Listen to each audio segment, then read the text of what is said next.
Deputy Brendan Howlin, please. Tániste, in addition to his other duties, the Taoiseach has retained the role of Minister of Defence for himself. And yet it's not clear to me that he takes any real responsibility for the defence area. It's not acceptable for a Cabinet Minister to simply delegate entire responsibility for a government department to a Minister of State. He doesn't answer parliamentary questions on the matter. I don't know if he attends monthly management meetings of the leadership team of the Department of Defence or regularly attends with the Secretary-General or other senior officials of that department. And while he seems to be sidestepping personal responsibility for his department, there are very serious issues arising. The wives and partners of Defence Force personnel are outside the gates this morning, Tániste, continuing to highlight some of these issues. In particular, the clear fact that many of our Defence Forces are leaving the force because they cannot live on current earnings. I know that you will say that that has now been examined by a public sector pay commission. But for the new Garda Commissioner and for the highly paid academics that we need to attract, you've been happy to act unilaterally. I genuinely believe that you would have a consensus in this House that a bespoke pay review for our defence forces is warranted and urgently needed. And I certainly can't understand why you're willing to recognise the Garda associations for pay negotiations, but not willing to do the same for the representative associations of the defence forces. On top of this, we have reports this week making clear that an Air Corps whistleblower is facing discharge from the defence forces this week. That a serving member of the defence forces can face disciplinary action for chronic inactivity, as it was stated, following a work-related industrial dispute is disconcerting, particularly after what is reported that he has told the Minister of State that he was targeted for raising the issue of safety concerns. Christopher O'Toole has been appointed to examine protected disclosures relating to the working environment at Casement Airdrome. Reported that terms of reference he was given were impractical. This is all the more concerning now that we know that the State Claims Agency carried out a number of health and safety management audits on the Defence Forces, that the Defence Forces can offer speculative explanations as to why prior inspection reports from Casement Airdrome have gone missing.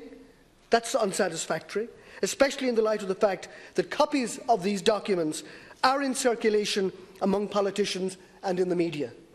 Efforts to establish whether these documents were deliberately destroyed have amounted to asking the Defence Forces to actually investigate itself. So, Tániste, these are my questions. Firstly, what actions are you going to take to make sure that every member of the Defence Forces earns at least a living wage? Secondly, will you commit to recognising Defence Forces associations in pay negotiations?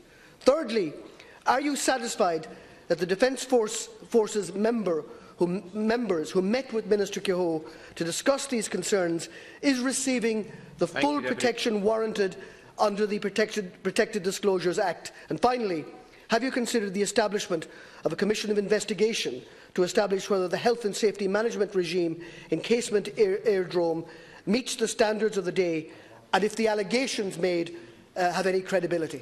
Tániste, thank you, Deputy. Yeah, Deputy, there's a lot of questions there, and if I don't get to all of them on the floor of the House, I will respond to them, having spoken to the Minister of Defence. I'm familiar with some of those cases personally, and some previous whistleblowers also in relation to the Casement Airdrome issues, and I'll commit to coming back to you in detail in relation to those issues. The government may have to make decisions in relation to future actions there, and we await recommendations from the Minister for Defence in relation to that. But as I say, it's something I've taken a personal interest in and have some knowledge of, but I don't think I can go into the detail of here on the floor of the Dáil. In relation to the there will be answers to these questions.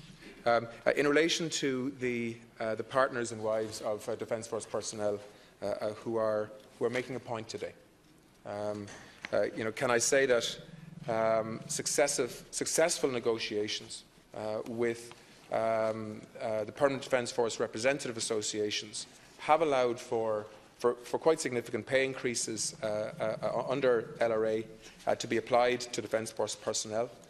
The Public Service Stability Agreement 2018 to 2020 does provide for a series of further pay increases over the next 3 years, as you know.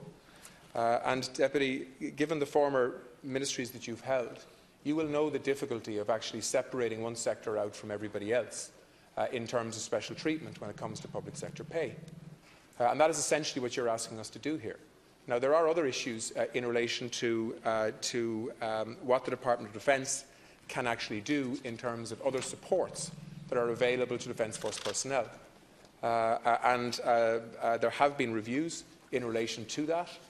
But I think it is important to say that there are many sectors in the Irish economy and in Irish society who would make a very valid case for improved pay and working conditions. And I can understand, of course, that the Defence Forces will make that case for themselves through the representative organisations and, in this case, through private family members. And so, of course, the government will listen to that. But we have to operate within a certain pay structure across the public sector. If we start dismantling that for individual sectors, you know the kind of chaos that would cause. Can I also say, though, as a former Minister for Defence, I want to put on the record how much this government appreciates the role of Defence Forces. I have been to many peacekeeping missions around the world. I've also had the privilege of spending time with families who have lost loved ones in their service for this country in the Defence Forces. So they are valued. We are building the numbers in the Defence Forces. The recruitment campaign is successful. We are now adding substantially more people to the Defence Forces than we are losing. And we will continue to see that trend develop into 2018. Deputy Howlin. I appreciate his response, and I understand that he can't give me a comprehensive response in relation to the case with the aerodrome issues, and I look forward to either a direct briefing or a written response to those in due course. In relation to the pay issues, I think I have some knowledge in terms of dealing with the public service as a whole, but I think there is actually now a compelling case to be made actually to separate out the Defence Forces for a bespoke review. And I say that in the full knowledge of how difficult that is. The shockingly low pay across the sector is having an impact on retention of key skilled areas.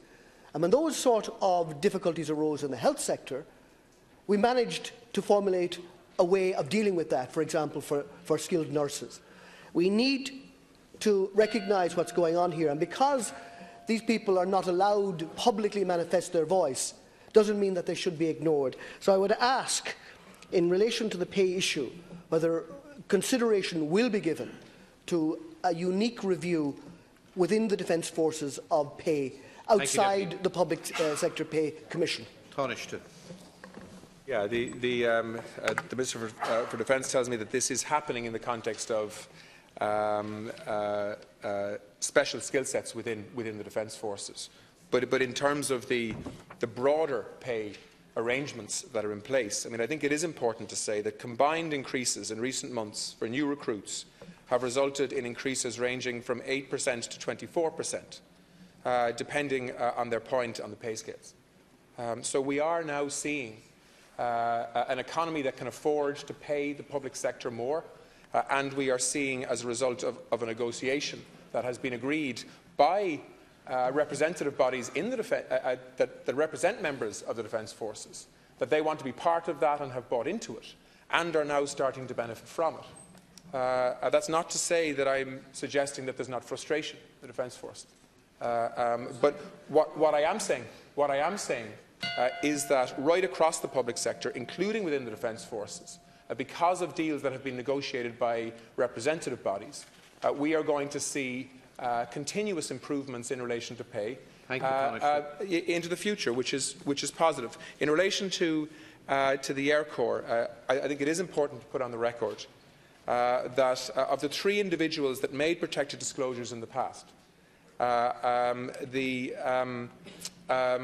the Minister has only very recently received observations and replies from those 3 individuals after sending them a copy of the independent review report that had been commissioned by the Minister to do that. And so now, having got a response to that report from them, the Minister will have to make recommendations to Government, and will make decisions in relation to whether or not there's further action that needs to be taken.